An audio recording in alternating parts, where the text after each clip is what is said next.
नमस्कार, हमारी खास पेशकश में आपका स्वागत है। आपके साथ मैं हूं अंकिता।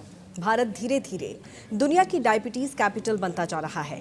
10 करोड़ से अधिक लोग पहले ही इस बीमारी के साथ जी रहे हैं और 13.6 करोड़ लोग प्री डायबिटिक स्टेज में हैं। बदलती लाइफस्टाइल, गलत खान-पान और शारीरिक गतिविधि की कमी ने इस साइलेंट किलर को घर घर तक पहुंचा दिया है। विशेषज्ञ चेतावनी दे रहे हैं कि यदि यही जारी रहा तो आने वाले दशकों में डायबिटीज केवल स्वास्थ्य नहीं बल्कि भारत की अर्थव्यवस्था के लिए भी भारी संकट बन सकता है।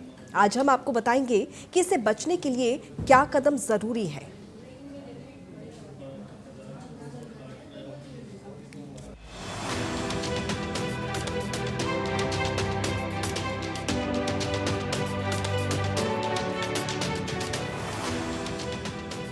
भारत डायबिटीज का गढ़ बनता जा रहा है।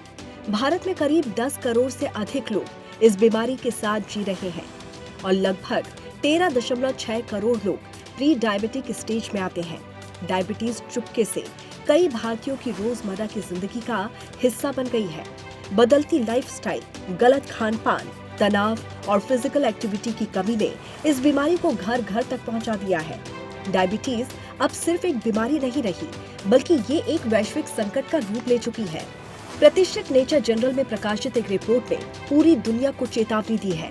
रिपोर्ट के मुताबिक आने वाले 30 सालों में भारत, चीन और संयुक्त राज्य अमेरिका डायबिटीज के ऐसे टाइम बम पर खड़ा रहेगा, जिसका असर सिर्फ स्वास्थ्य पर नहीं बल्कि इन देशों की अर्थव्यवस्था पर भी भारी पड़ने वाला है। हालात बेहद गंभीर हो चुके हैं। रिपोर्ट बताती है कि इन तीनों देशों में डायबिटीज के मरीजों की संख्या आने वाले दशकों में रिकॉर्ड लेवल पर पहुंच सकती है। खासकर भारत में स्थिति ज्यादा चिंताजनक है, क्योंकि यहाँ युवा और मध्यम आयु वर्ग तेजी से इसकी चपेट में आ रहा है। पहले डायबिटीज को उम्र से जुड़ी बीमारी माना जाता था, लेकिन अब 20 से 35 साल के लोग भी इससे जूझ रहे हैं। द लैंसेट डायबिटीज एंड एंड्रोक्राइनोलॉजी में 2023 में छपी एक स्टडी के मुताबिक लगभग 11.4% आबादी यानी कि लगभग 10.1 करोड़ लोग डायबिटीज से जूझ रहे हैं, जबकि 15.3% या 13.6% करोड़ लोग प्रीबायोटिक स्टेज में हैं। ये research Indian council of medical research (ICMR) और Madras diabetes research foundation (MDRF) ने की थी। लेकिन बड़ा सवाल ये है कि कैसे भारत डायबिटीज कैपिटल बनता जा रहा है। तो आइए जान लेते हैं उन कारणों के बारे में भी। बदलती जीवन शैली, शारीरिक गतिविधि कम होना, लंबे समय तक बैठकर काम करना, व्यायाम की कमी, गलत खान-पान, जंक फूड, फास्ट फूड और प्रोसेस्ड फूड का बढ़ता सेवन, मीठे पेय, सॉफ्ट ड्रिंक, पैकेज जूस, अधिक कार्बोहाइड्रेट और तला भुना भोजन, मोटापा, पेट के आसपास चर्बी डायबिटीज का बड़ा जोखिम कारक है। वजन बढ़ने से शरीर में इंसुलिन प्रतिरोध बढ़ता है। आनुवांशिक कारण, भारतीयों में जेनेटिक रूप से डायबिटीज की प्रवृत्ति अधिक पाई जाती है। परिवार में किसी को डायबिटीज होने पर जोखिम बढ़ जाता है।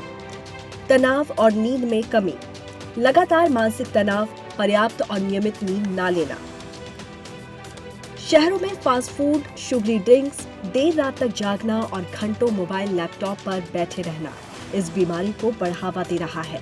रिपोर्ट के मुताबिक अगले 30 सालों में डायबिटीज भारतीय अर्थव्यवस्था के लिए दूसरा सबसे बड़ा बोझ बन सकती है। इलाज, दवाइयों, अस्पताल में भर्ती और काम करने की क्षमता में कमी, इन सबका सीधा असर देश की प्रोडक्टिविटी पर पड़ेगा। अनुमान है कि दुनिया की अर्थव्यवस्था पर डायबिटीज के कारण लगभग $10 ट्रिलियन का अतिरिक्त बोझ बढ़ सकता है, जिसमें बड़ा हिस्सा भारत जैसे विकासशील देशों से आएगा। डायबिटीज अगर कंट्रोल ना हो तो ये दिल की बीमारी, किडनी फेल्योर, आंखों की रोशनी कम होना, नसों की कमजोरी और स्ट्रोक जैसी गंभीर समस्याओं को जन्म देती है। यही कारण है इसे साइलेंट किलर भी कहा जाता है, क्योंकि शुरुआती दौर में इसके लक्षण बहुत हल्के होते हैं और लोग इसे नजरअंदाज कर देते हैं। अच्छी बात यह है कि टाइप 2 डायबिटीज को काफी हद तक रोकना और कंट्रोल करना संभव है। इसके लिए कुछ आदतें अपनाई जा सकती है। रोज कम से कम 30 मिनट तेज चलना, लंबे समय तक बैठने से बचें, मीठा, जंक फूड और रिफाइंड कार्बोहाइड्रेट कम करना, हरी सब्जियां, फल और साबुत अनाज खाना, वजन को कंट्रोल में रखना, रेगुलर ब्लड शुगर जांच कराएं, तनाव कम करने के लिए योग और ध्यान करें। भारत अगर सच में दुनिया की डायबिटीज कैपिटल बनने से बचना चाहता है तो सरकार, समाज और हर एक व्यक्ति को मिलकर कदम उठाने होंगे। भारत अगर सच में दुनिया की डायबिटीज कैपिटल बनने से बचना चाहता है तो सरकार, समाज और हर व्यक्ति को मिलकर कदम उठाने होंगे। जागरूकता, समय पर जांच और हेल्दी लाइफस्टाइल ही इस बढ़ते खतरे को रोक सकती है।